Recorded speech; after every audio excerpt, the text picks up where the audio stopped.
Welcome to the NREM podcast, where we discuss the law for real estate investors.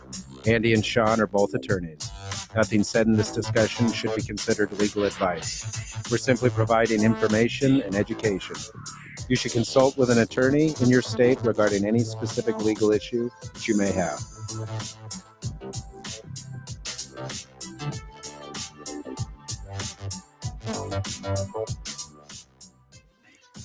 Hey, everybody. Good morning. Thank you for joining the show today. Today, our topic is how bankruptcy impacts the sale of real estate. I'm Andy Fowler, and I'm here with Sean St. Clair. If you're new to the show, give us a like. You can follow us on Facebook. You can also follow us on YouTube. Go to YouTube, click the subscribe, click the like, follow us. That helps us provide you more and better content. With that, we're going to go to Sean, who has our legal update. Yeah. For our legal update today, I want to talk about a small estate affidavit, or some states call it an affidavit of heirship. We also call it here in Arizona as an affidavit of succession to real property, which in Arizona is a probate. It's just not an administered probate by the court. But in order for you to convey property by affidavit, you actually have to file the affidavit first with the probate court, and then the probate registrar reviews it, makes sure that everything's in order, and then they approve it. And then once it's approved, you take the certified copy of the affidavit and record it, and it's the affidavit that actually conveys title of the property to the heirs. So it's basically a streamlined way of moving real estate from the decedent's name directly to the heirs. So there's no personal representative, there's no executor that needs to sign anything. It simply goes from the decedent to the heirs. There's not even a deed. Not even a deed. The affidavit is essentially the deed. I mean, it's the document that conveys title to the property. Now, to qualify for the affidavit, or to convey property by affidavit, there's a few things that have to be in place. Number one, the total equity value of the property. So it's not the actual value itself, but it's the total equity value based upon the Maricopa count. Well, I say Maricopa, based upon the county assessor's valuation as of the year of death, has to be less than $100,000. So when you say the county assessed value, I don't have to go get an appraiser. Correct. To tell me how much my property's worth. Correct. So if you go onto the assessor's website, whether it's Maricopa, Pinal County, Pima County, La Paz County, you go onto the assessor's website, you plug in the address, they're going to give you an assessed value of the property. Normally they give you a historical assessed values as well. So you can go and figure out what was assessed in 2016 and 17 and 18 and on forward. You can figure that out. So it's the assessed value as of the year of death minus any liens, claims, or encumbrances. So, if the property has an assessed value of $280,000 and it has a $200,000 loan against it, that is a property that you could do an affidavit of succession on, because there's only $80,000 in equity. The other requirement is you have to wait 6 months from the date of death. So if the owner passes away, you can't do anything for 6 months. And the theory behind that, or the reason why the statute provides that, is they figure, well, that gives an opportunity for creditors, for other interested parties to come out of the woodwork, for a probate to be open. All of that should occur or can occur within that 6-month period. So it's kind of a waiting period to figure out if anything else is going to happen that would impact the ability to do an affidavit of succession. And then the third thing, there's a few other requirements, but the main other requirement, the third requirement, is that there's no probate open, whether here or in Arizona or any other state. So there can't be a probate. If there's a probate open, then that then becomes the property becomes property of the estate under the exclusive charge and jurisdiction of the personal representative or executor of that estate. They then have the right to control that property, and you can't do an affidavit of succession in that instance. So your three main requirements are, the assessed equity, the equity value based upon the assessed value is 100,000 or less, that there's no probate open, and that the owner has been deceased for at least 6 months. Now, where I have seen a mistake on this, that's not the only type of small estate affidavit. Correct. There's others that have different requirements. Mainly, when we talk about property, we're talking about real property and personal property, basically. Why don't you explain the difference and how some people sometimes might mistake one for the other in terms of timeframes, because there's different requirements, right? Yeah. So for the personal property, you don't have the 6-month time frame. That can be moved by affidavit. Basically, you have to wait 30 days, and then that one can be moved by affidavit. And that the small estate affidavit for personal property does not require court approval. So you don't have to go to probate court. So if you have $30,000 in a bank account, then you can use the small estate affidavit for that purpose. Okay. Very interesting. Well, so it's got its costs and benefits, doesn't it? A benefit being you can move property potentially without the filing of a probate and going through the probate process. Disadvantage, you're waiting 6 months. Yeah. And the other disadvantage, and what a lot of people don't think about now, if the property doesn't have tons of value, maybe there's not a lot of exposure. But the one thing that I don't like about it, and if I were an heir, I may not like, is it actually puts me on title to the property as an heir versus, which means that, if there's a later lawsuit for lack of disclosure, well, I'm the seller. If I'm going to sell this property, then I'm the seller. I'm the one signing the purchase contract. And therefore I have all the duties of a seller under a purchase contract versus if, it's being sold by the personal representative from the estate, well, then it's just the estate that's on the hook. It's not my personal assets. As a beneficiary of the estate, I'm not pledging my personal assets for the performance of the personal representative of the estate. So that's another downside, is you're actually putting the heirs on the property, and you're waiting 6 months too. Yeah, and it assumes too, when you say that there not be a probate filed, that typically also means that there's not unsecured debt out there that a probate would have otherwise wound down or determined that there isn't any. And you can see those circumstances where you get it conveyed, new beneficiaries are put on title, and all of a sudden the credit card statement that slipped under the desk and the fan blew behind the curtains or whatever, they finally realize, and that was never resolved in any sort of probate. Yeah, that's correct. Now, you're supposed to represent on the affidavit of succession that you're not aware of any creditors, or if you are, that they're going to be paid. Right. But yeah, I mean, that is an issue. You do run that risk.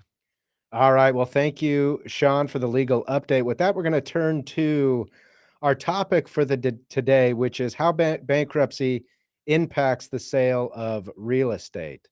And so we're going to talk a little bit about bankruptcy. We haven't gotten a lot into that in our program, and we're looking forward to getting more into the weeds on what the federal courts say about the bankruptcy process. And with us today, we have attorney Leonard Sominsky, who has joined us and agreed to be here with us to talk to us about the process of bankruptcy and the impacts that it has on real estate. Leonard, thanks so much for being with us. Thank you. Thank you for having me. So, Leonard, give us and our listeners idea. Tell us where you're licensed and where your office is located. Sure. Well, I'm licensed in Arizona. I'm kind of inactive in Missouri and Kansas, but I've been here in Arizona since essentially the year 2000. And we're here in Phoenix off of Indian School and 3rd Street, right downtown. Tell us about your law practice. Is it just centered around bankruptcy? Do you do more? We, we do we do quite a bit of bankruptcy, a little bit of estate planning as well, and just a smidge of real estate. But yeah, that's pretty much where we are. Now, how did you, and feel free to take us back on a long history lesson if you'd like, but how'd you get involved in bankruptcy? How did that kind of become your thing? Well, like so many things in our profession, it just turned out to be the place that I got a job in. Where you When worked for? Right, exactly. Well, we moved here from Missouri and Kansas, where I was practicing essentially a lot of landlord and tenant law. Worked for a large, high volume filer, what they call. We did a lot of evictions. Um, and then when I came here, it's not something I really wanted to do, and the law was different a little bit, and just turned out got hired working for a small bankruptcy outfit, and kind of liked it because you're helping people. You're on the other end of it, instead of kicking people out and suing them later, you're actually helping people get a fresh start and eliminate their debts and get back on their feet. Sure. So as you know, this podcast is really devoted to real estate investors, that process of dealing with real estate and real estate as their investment. And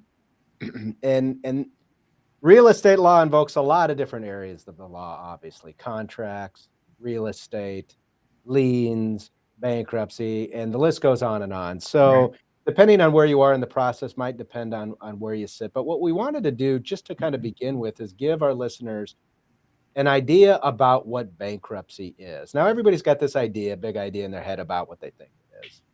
But Sure. from a lawyer that does it day to day and knows the process, what is kind of at a really foundational level bankruptcy? Sure, sure.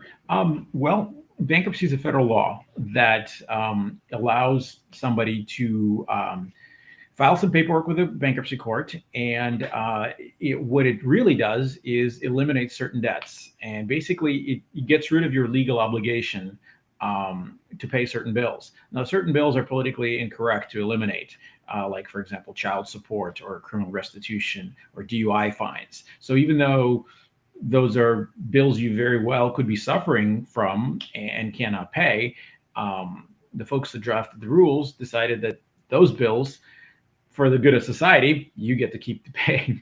But things like credit cards and medicals, evictions, repossessions, things of that nature, um, they're unsecured and they can be eliminated with bankruptcy. So it's basically a federal law that basically sits on top of all the state's laws, and anybody can choose to go to bankruptcy court, and if they're qualified, file a paperwork and get it reviewed. And if everything is sort of done correctly and properly, then these particular debts will be eliminated. So that's what bankruptcy is. It's a process to Sure. eliminate some debts, but like I said, not all debts will be eliminated.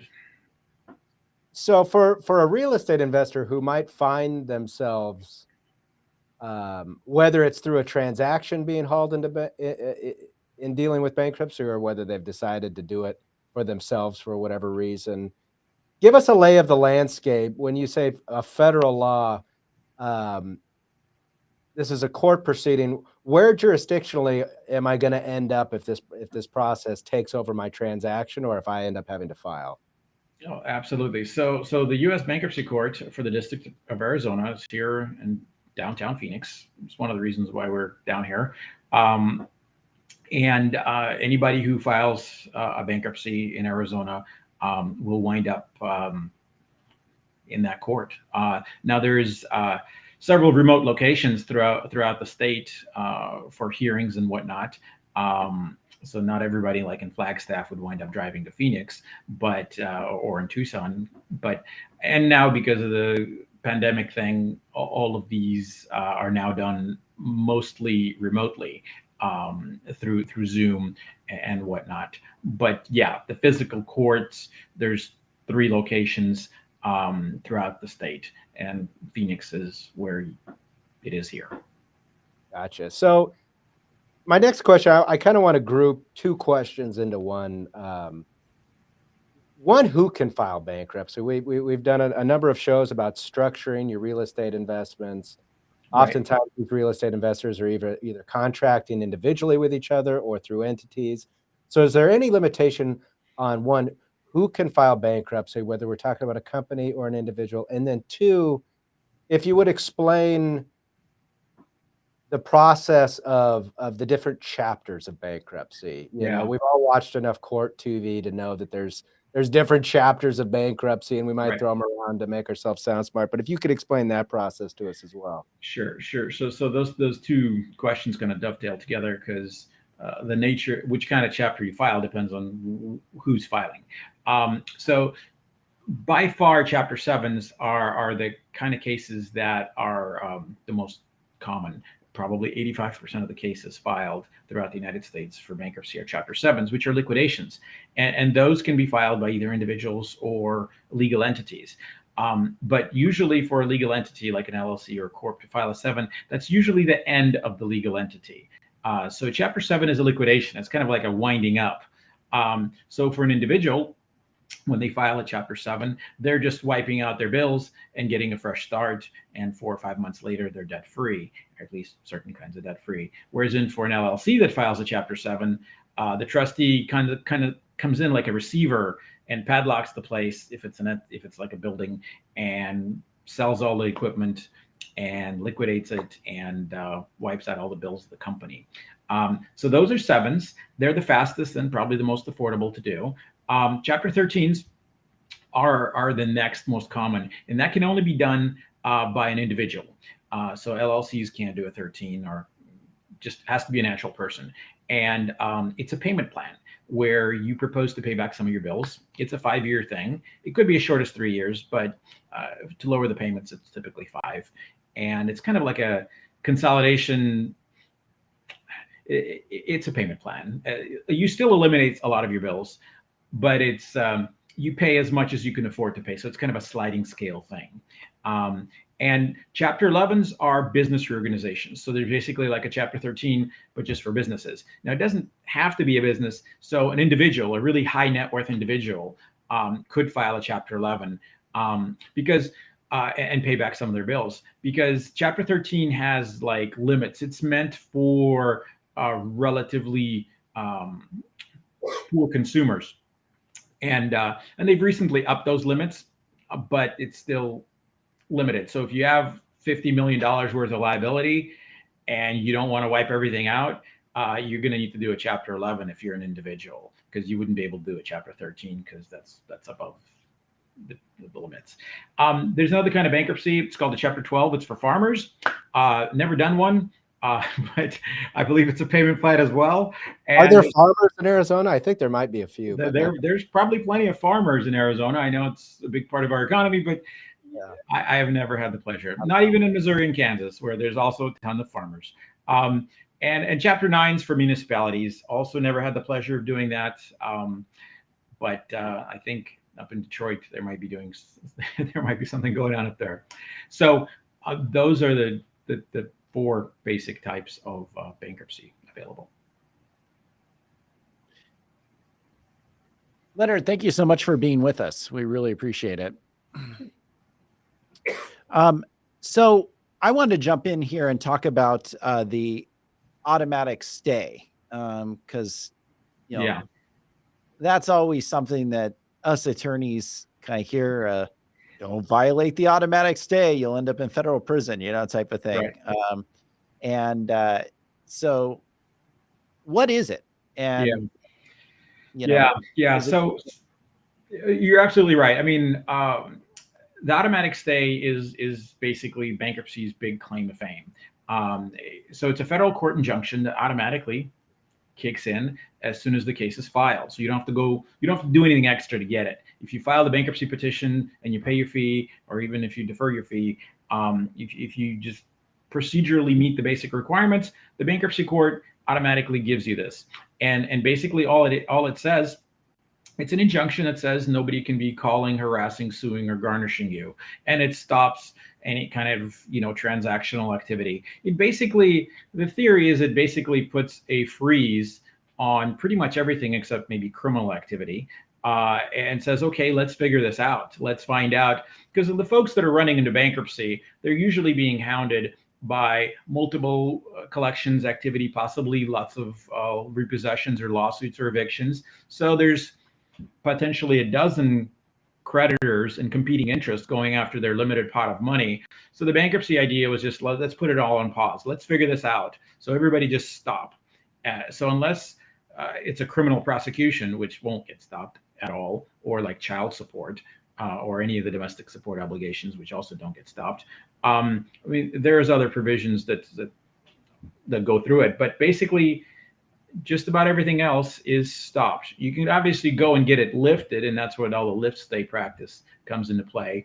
But you basically have to go to the bankruptcy court, file some paperwork, and explain to the judge why you believe you're a creditor that should be treated differently, and the injunction should go away, and you should be allowed to proceed to, collect, and you have to explain why.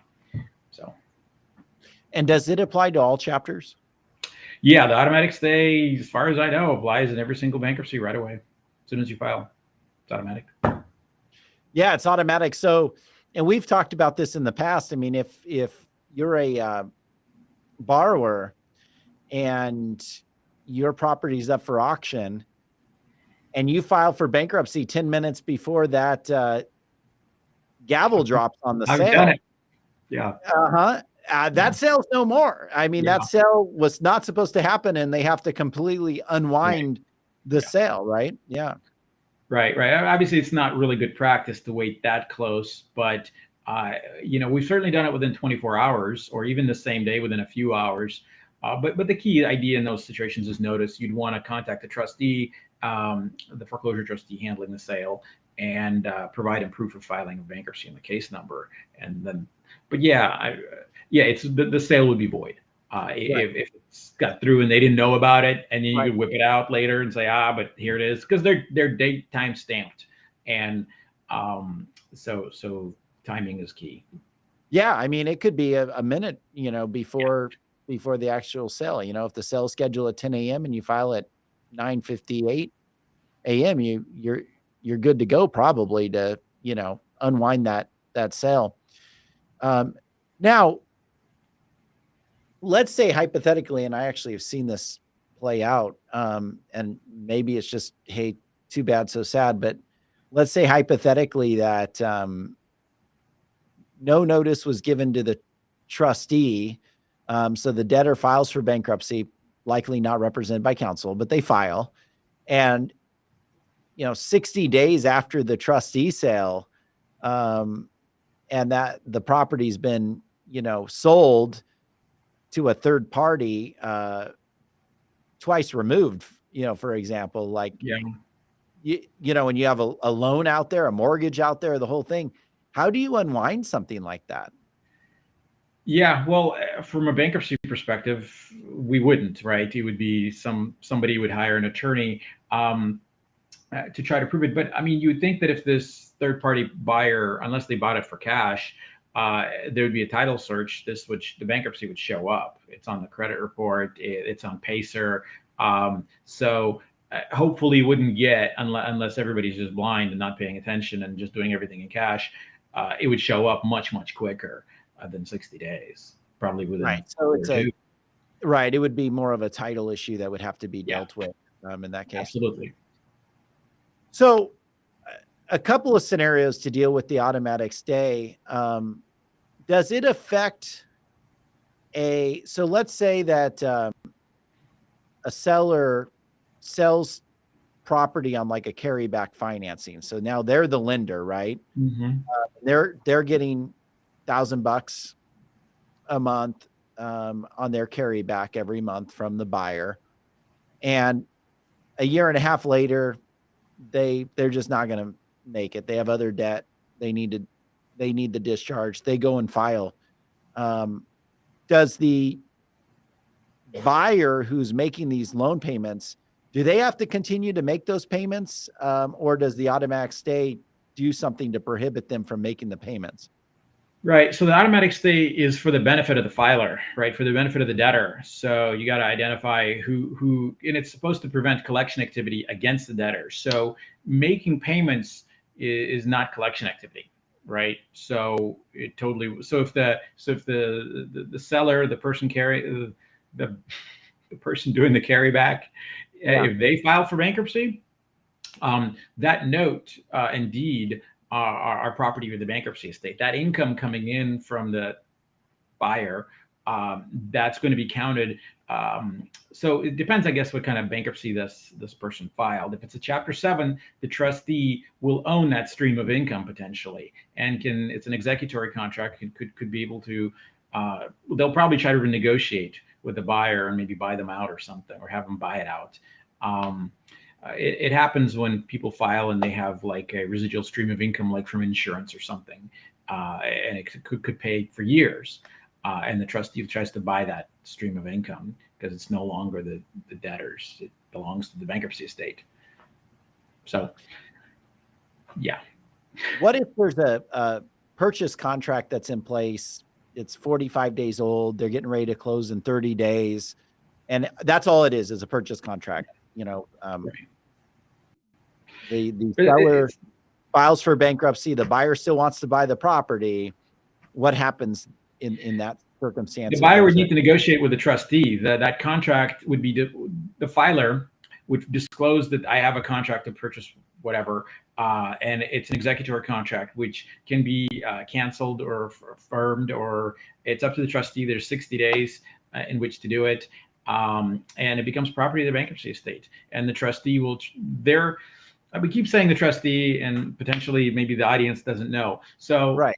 Pretty much in every bankruptcy, except in a Chapter 11, there's a third party. It's called the trustee. They are a Justice Department commissioned collections agent. They make money on, depending on the kind of bankruptcy, they make money on taking assets and administering them, which means selling them, and using some of that money to pay themselves or their lawyer or their accountant. And then some of the residual of that money goes to your credit card, the creditors, unsecured. So the trustee would be very interested because otherwise they make like $50 a case from the filing fee or some small amount like that. So when they see somebody who files for bankruptcy with this midair transaction that's kind of half complete, they start to drool because they could make tens, if not hundreds of thousands of dollars in this transaction. Some of these trustees, because their fees have to be disclosed like once a year because they're audited by the justice people. Some of those trustees make millions of dollars a year that they have to disclose as public record. So they're sharks, especially in Chapter 7.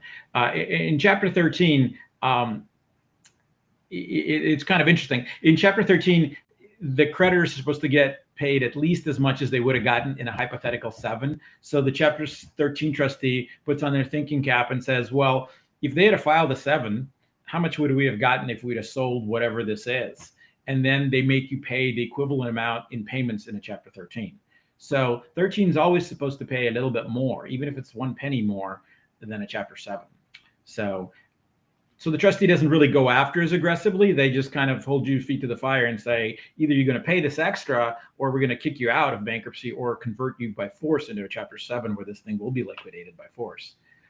So it can be pretty ugly. So you got to think it through before you file when you have these assets and you're moving things around. That's for sure. Leonard, one area that I've always thought was interesting in bankruptcy, and I'd love to hear kind of your explanation of this and description of how this happens in bankruptcy. But before bankruptcy, maybe I've got lots of creditors. Sometimes to keep them at bay, I prefer some creditors to other creditors. Maybe I pay off the creditor that's right, the squeaky wheel, right? Yeah, or my friends. Yeah, you pay off the whoever else. But I can, as a general rule, prefer one creditor over the other. That doesn't mean that there's not some sort of consequence or that I'm not going to get sued for that. But that can happen, and that often does happen. That's not the same in bankruptcy. And if you could explain that, and then also kind of explain for our listener what the avoidable preference period is and what that looks like leading up to bankruptcy. Yeah, that's a really big hot topic there. So I remember again the Chapter 7 trustees, the sharks, and since that's the most commonly filed case, they're swimming in these waters and they make a lot of money on these preferential transfers and treatments. So basically, there's now, keep in mind, I'm usually there to defend the filer, and so this is usually the domain of the Chapter 7 trustee and their attorneys. They specialize in this area of the law, so there's probably a lot more to it. Sure. But there's several sections that are involved here. So one is within 90 days of filing the case, the bankruptcy court trustee has the power to undo this transaction. Okay. Now there's some factors that are involved. Okay. Now kind of wrote them out here because we'll usually run into all of them. So the payment has to have been made for the benefit of a creditor. It has to be for an existing debt. The debtor has to have been insolvent at the time the transaction occurred. And the creditor must be getting more than they would otherwise be getting without the bankruptcy. Okay. So if you meet all four and you're within this 90 days, the trustee will lawyer up and will intercede for sure. And they don't care. This is a third party. This is not your friend. This is not your relative. This is literally any kind of transaction that's not in the regular course and scope of your business. Okay. And there is litigation back and forth about whether you were insolvent at the time, whether this was part of your regular course and scope. And again, depends if you're just a consumer debtor, what's your course and scope? Just making your payments or just selling your house? So, I mean, if you're an investor and you're buying lots of properties, you might have a much broader scope of business. So that's the 90-day one.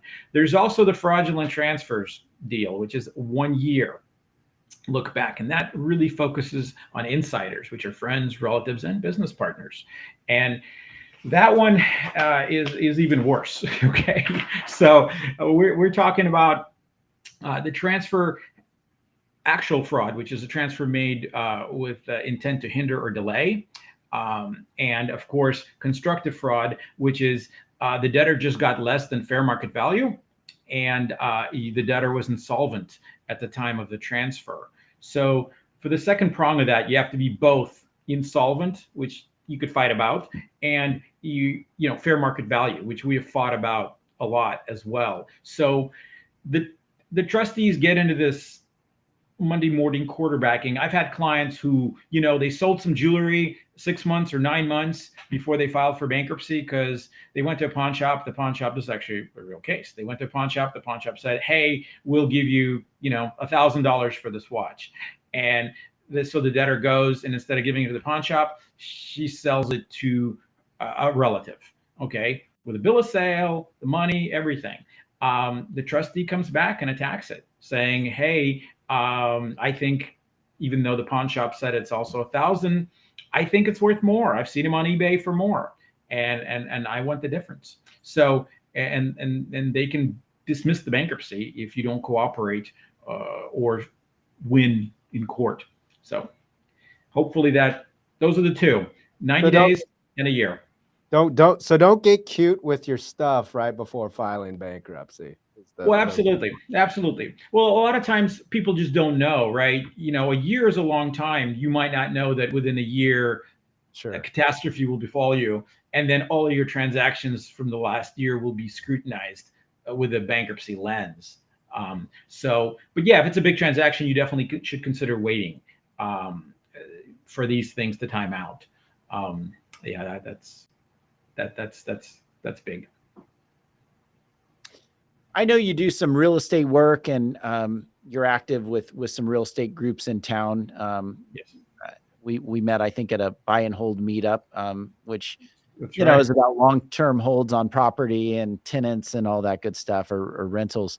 What happens to a property or in a situation where a tenant of residential property files for bankruptcy? Yeah. What's the landlord to do? Right. So Again, it kind of depends on where the landlord was in this scenario.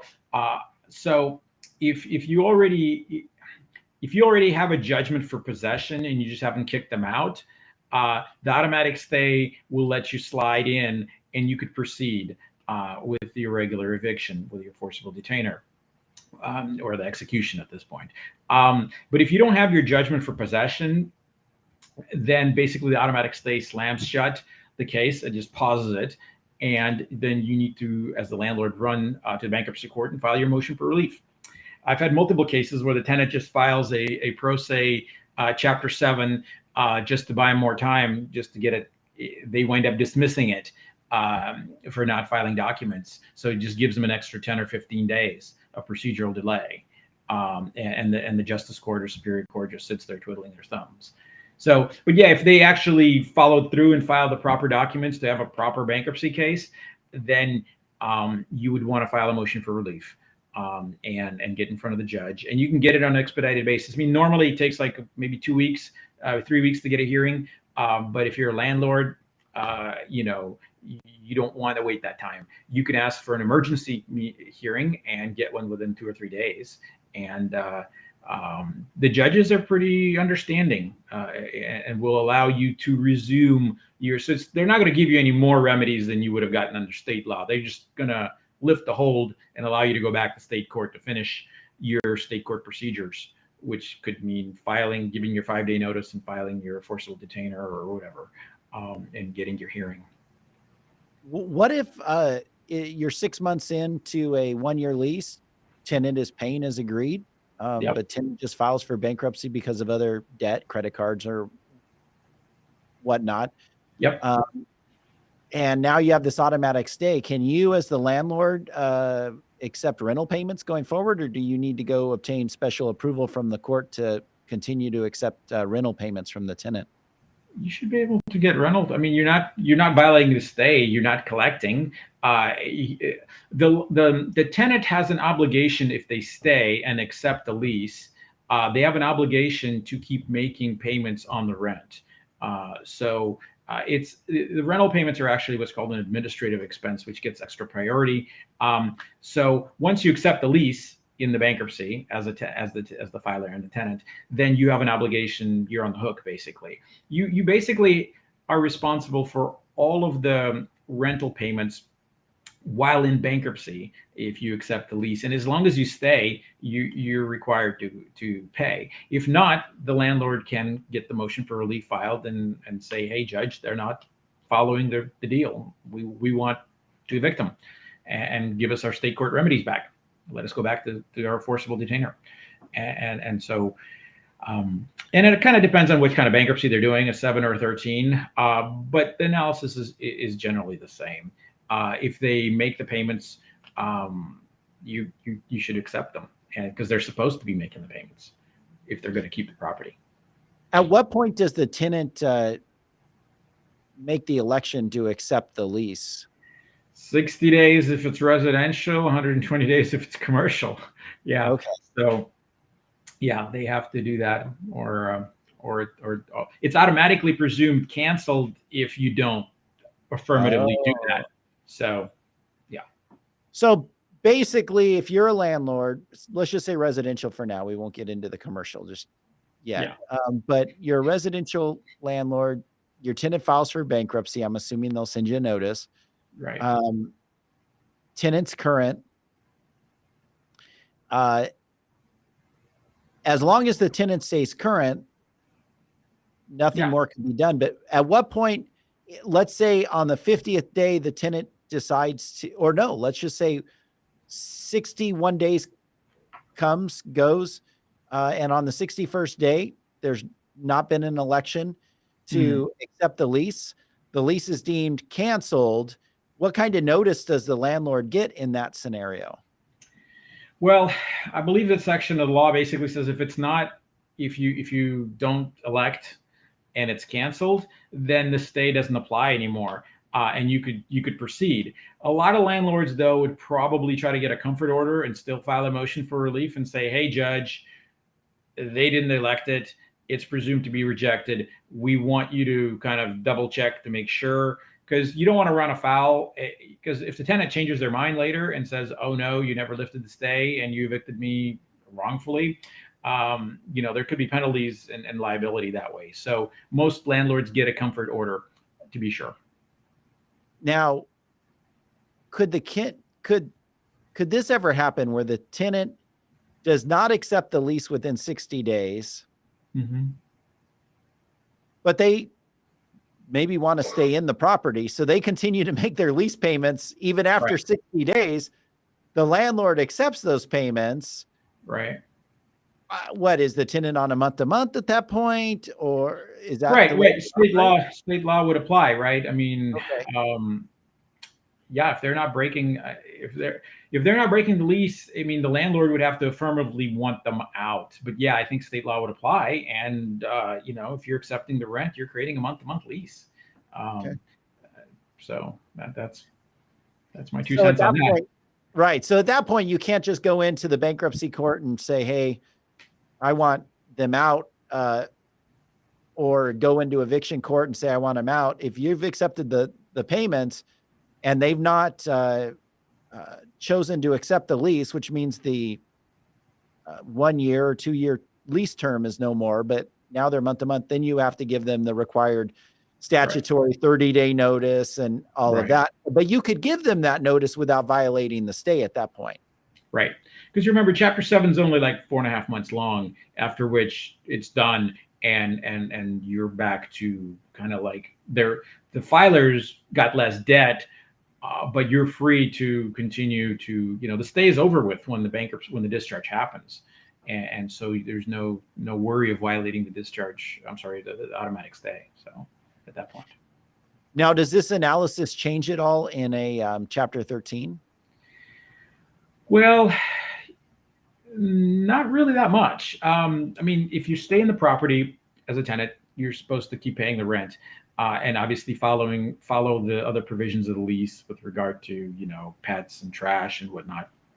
And if the landlord sees that you're breaking the lease during the bankruptcy, I mean, 13 essentially is just a really slow motion Chapter 7, so it just goes on for 3 to 5 years. But if during that the stay is in place during that entire time in a 13, so if the tenant stops paying rent a year into it or something, you'd file a motion for relief as the landlord, saying, "Hey, they broke the deal," and get permission and go after them in state court, and just like normally, get your judgment and garnish their wages if they're working.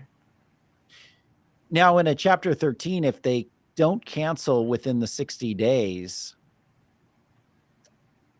and they up and move out, and it takes you a couple of months to rent the place and there's some damages and stuff like that, then essentially you become a creditor. Oh, absolutely. You were definitely a creditor. Okay.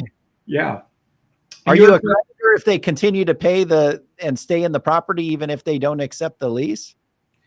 As a matter of, bankruptcy is all about notice. So you want to notify everybody that you could conceivably owe money to, even if it's just a contingent potential possibility. Right.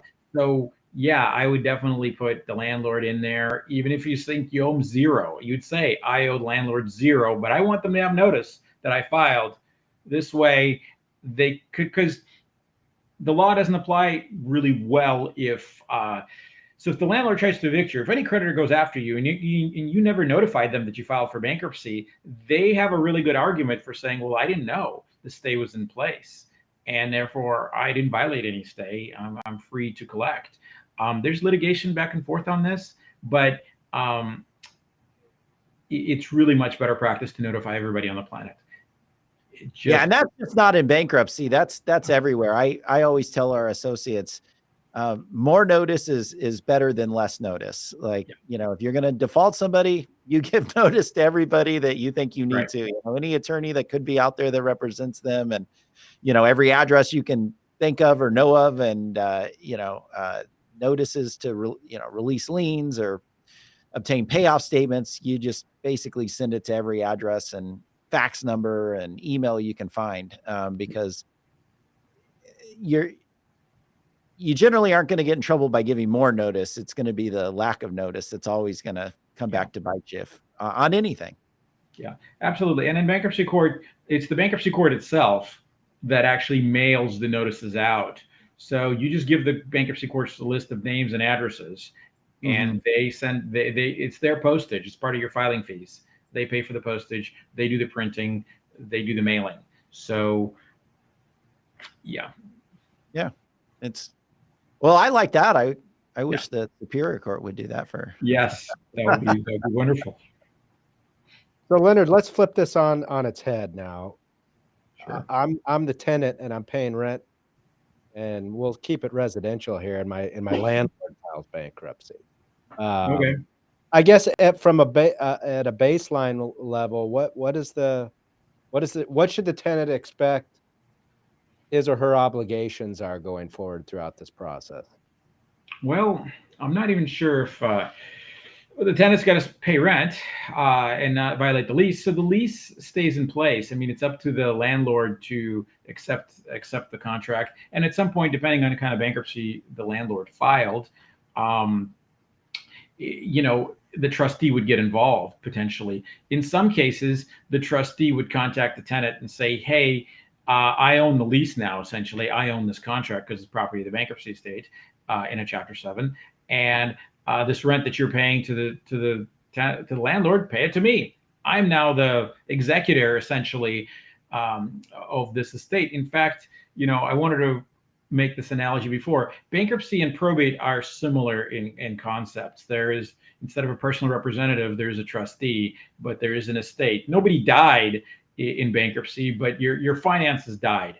Okay, and so the trustee and the personal representative are very similar, except typically the trustee is much more aggressive because they're usually a third party, unlike a personal rep is usually a family member or a friend or something. So that's the end of the analogy. But yeah, the tenant is supposed to keep making payments on the rent, following the rules, and they could usually make a deal with the trustee, because a lot of times, as soon as the tenant figures this out, they probably want out, and they try to make it. They either stop paying the rent and wait for the trustee to do something about it, like an eviction, which the trustee might not want to spend their own money to do the eviction, so the tenant will just get a free ride for as far as they can get.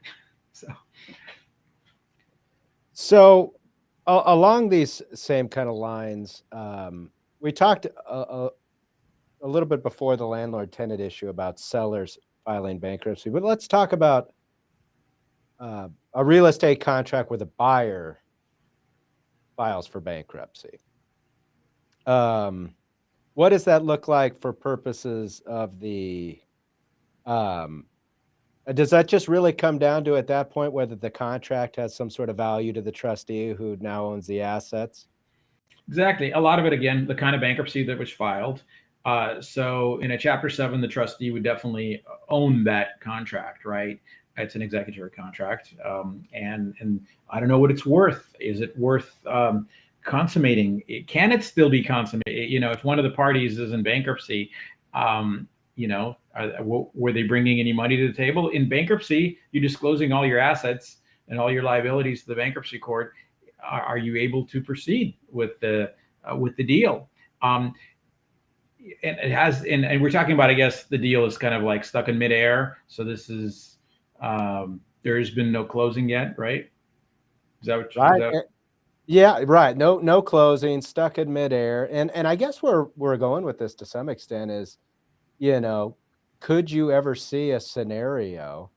I don't know legally why you couldn't, but tell me if I'm wrong, where the trustee was a real estate investor in a past life, and he liked to assign contracts, or she liked to assign contracts. Right. And the market was one in which we saw maybe not that long ago where it's moving and there's value in being able to sign a deal. Could a trustee, in theory, if there was value in that asset, be able to do kind of a similar process?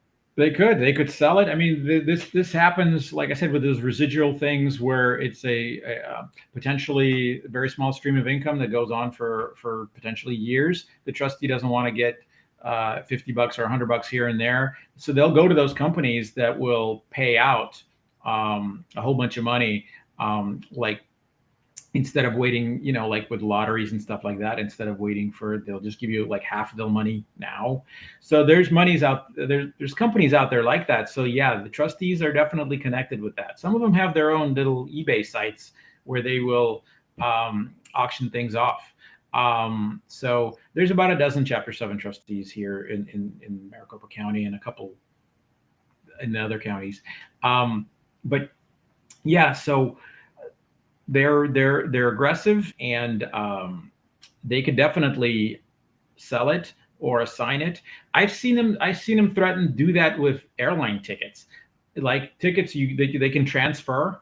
That you bought, you were going to go with your family to far away, and then they're worth $5 or $6 grand, and if they're transferable, they'll sell them, and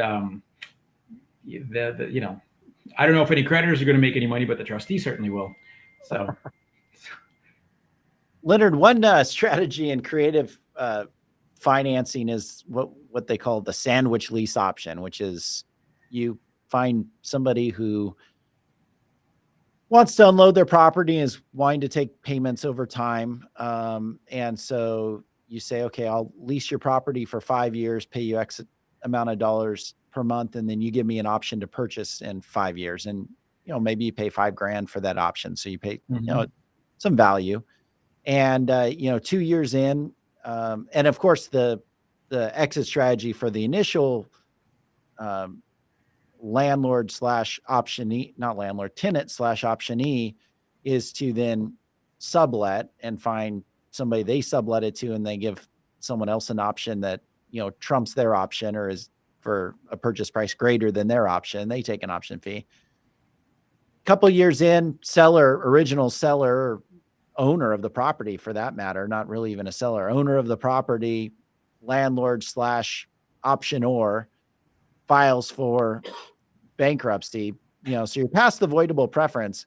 What would the trustee do, or could they do with that option, especially if it's like a 5-year option? I mean, it's like 3 years before something's going to happen. What would the trustee do? And could the property still be purchased with that option? So the trustee steps into the shoes of the filer, of the debtor. Okay. So if the debtor could have done it, the trustee can do it. Okay. So to whatever extent, with your scenario, it's hard for me to imagine exactly this happening. I'm sure it happens. But this sandwich financing, but the contract itself, again, the trustee owns that, so they can cancel it if they think it's not favorable, or they can try to assign the contract, like we were discussing before. So again, they're a lot of times, though, it's just essentially extortion. They'll go to the party. The trustee will just go to the parties and say, okay, guys, we can do all these things to you. How much do you want to pay for us not to do them? Okay. And a lot of times these things just get worked out. Okay. Because if this was a really lucrative deal to somebody, they would rather pay, because, their life just got much, much more complicated. And this is stressful. These fees were not anticipated. And so a lot of people would just want to pay to make it go away, so they can continue on with whatever they were planning to do with the property. So yeah, these things usually get worked out with the trustee. And now, is a trustee bound by like a non-assignment clause? So if the option states that the optionor cannot assign the option, is the trustee then bound by that if they are able to step in the optionor's shoes? Yeah, I mean, the terms of the contracts do apply, but the trustee can go to the judge and say, for the benefit of everybody, and I represent all the creditors here, by the powers invested in me by the Justice Department, so this is all arguable. So they could ask for it to be remove the straitjacket, so to speak. They could ask for it to be liberated.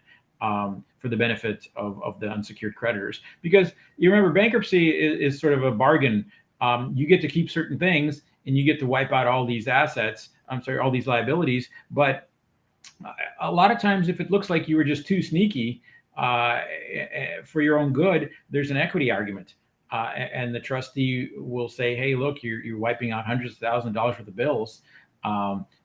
They should get something. And here's this prize. It's unequitable for you to kind of walk, so hopefully that makes sense. Back when the market had a downturn, and both Andy and I did some foreclosure and short sale consultation work, and I can't even count the number of people that showed up in my office and said, okay, well, what loans are out there against the property? And they said, well, I only have a first position loan because I discharged my second in bankruptcy. Mm-hmm. And I, then had to inform them, well, did you obtain a release of the lien? Was the lien, removed through the bankruptcy proceeding, or did you just discharge the debt? Well, I don't know. I probably just discharged the debt. And then I informed them, well, the lien remains. Can you explain the difference between, discharging debt and actually removing or stripping a lien from? Yeah. So getting rid of your if you're talking about the 2008 disaster, what you could do with a Chapter 13, and only in a Chapter 13, if you were upside down, you could strip off the second mortgage. But obviously, there was a lot of people were just walking away from their houses and letting them go into foreclosure, and then just doing a bankruptcy to wipe out any kind of residual liability. They probably wouldn't have anything on the first, but they would have liability on the second mortgage, and the Chapter 7 would wipe it out. But if you wanted to keep the house, the 13 would allow you, if you were upside down on the second mortgage, you could you could file a motion or an adversary proceeding in bankruptcy court and get rid of it. If you're talking about, well, if I didn't answer your question, was there more to your question? Yeah, I think a lot of homeowners, even investors, don't really appreciate the difference between the debt and the lien. And what that means for bankruptcy purposes. You get rid of the debt, but the lien remains unless you do like what you did, a cram down or whatnot in a Chapter 13. Right. So let's just Sure. Okay, so secured. So I think you're talking about really secured. This really comes into secured creditors. Okay, so but you could actually also get a lien now with a judgment against thanks to the legislature recently. Right. So, so this is how I like to explain it. So when you finance a car or house, your debt comes in two parts. There's the actual note, the loan, which basically this is where you promise to pay people back. And then there's the lien, a security interest that attaches in the collateral, the property itself, whether it's a car or a house. And although either bankruptcy, 7s or 13s, or any of them, will wipe out the note, they don't wipe out the security interest, the lien, if it's properly perfected, which if there's a deed and it's recorded, or if it's at the DMV with a lien holder, it's also properly recorded. So what that means is that for all practical purposes, the creditor, although they can't sue you for the money if you did the bankruptcy because the note's been destroyed, they can foreclose or repossess the collateral without violating the stay or the discharge injunction. So that's essentially the difference. Basically, secured creditors have two powers, both the note and the deed, or the lien. And an unsecured creditor just has one. They just have the contract. So your credit card creditor for a personal loan or whatever, that's just a note, which is completely dischargeable in bankruptcy. And there is no lien usually associated with that unless they take you to court and get a judgment, which now automatically attaches to any property you have. and you got to file a motion with the bankruptcy court to get rid of it. I think that's where you're going with that. So, yeah. Have you seen that with the new law where people are doing Yeah, it? I mean, it's just been around for 9 months, but yes, Yeah. a lot of people are saying it's coming. I haven't really, I mean, I filed thousands of cases. I haven't really seen it, but you think that sooner or later, some of my previous clients will come forward and saying, "Hey, I'm getting sued for this thing from 3 or 4 or 5 years ago," and yeah, we'll wind up reopening the bankruptcy case and filing the motion to kill it, yeah, it'll be fun. All right. Well, Leonard, we really appreciate your time being with us today. Tell our listeners how they can find and connect with you. Sure. Well, office number would be 602-256-9800. And I can be reached by email at info@lvslaw.net. Awesome. Well, thanks so much for all of your time, Leonard. We really appreciate it. If you have a bankruptcy issue, or a bankruptcy issue pertaining to real estate, anything along those lines, find Leonard. He'll help you through it. Again, thanks so much for joining us. With that, Thank you, Leonard. Thank you. With that, make sure to join us next week. We're talking about divorce. Is divorce disrupting your real estate deal? Strategies on how to work through that process. Thanks so much. We'll see you guys next week. Have a good day, everyone.